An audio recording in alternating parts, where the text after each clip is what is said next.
protests and rallies expressing solidarity with Palestine and Lebanon on the one-year anniversary of Israel's war on Gaza have taken place across the globe. At least 77 people have been killed in Israeli airstrikes across Gaza since dawn on Monday. The Israeli military has continued to bomb the southern suburbs of Beirut and other locations in Lebanon. It has also issued an evacuation warning in Lebanon for anyone near the coastline from the Awali River southwards. Houthi military spokesman Yahya Saree says that the group targeted 2 military targets in Tel Aviv with 2 missiles. The spokesman for Hamas's armed wing, Abu Obaida, has vowed that the group will keep fighting a long war of attrition. Iran has hailed Hamas's October 7th attacks on Israel as a turning point for Palestinians. Another Palestinian wounded in Israeli raid in occupied West Bank. A young Palestinian has been wounded during an Israeli army raid on the town of Yabad in the Jenin governorate of the occupied West Bank.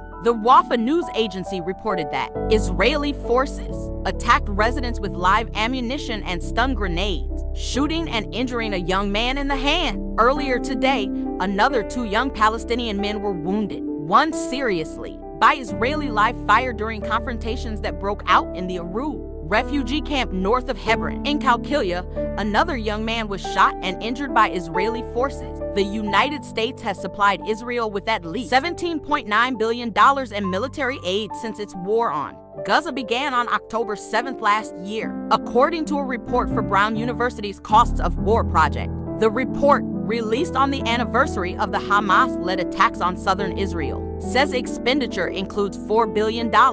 Dome and David Sling missile defense systems, as well as cash for guns and jet fuel. The report states that an additional military operations in the Middle East during that time frame. This figure includes the costs associated with the U.S. military's campaign to quell Houthi attacks in the Red Sea and Gulf of Aden, which the Yemen-based group says it's carrying out in solidarity with the people of Gaza. The calculations were made by Linda J. Bilms, a professor at Harvard's John F. Kennedy School of Government, who assessed the cost of U.S. wars since the September 11th attacks, along with researchers William D. Harding and Stephen Simler. One of the hardest things we keep hearing from people in Gaza is they have to prove they are human and they deserve protection and safety, and to be shielded from the unpredictable falling of bombs. Let's not forget the Israeli military and its political leadership have promised to deliver death and destruction to Palestinians in the Gaza Strip. And now, after a whole year, we are witnessing the Israeli military and its political officials have indeed delivered what they promised towards replenishing Israel's iron. $4.86 billion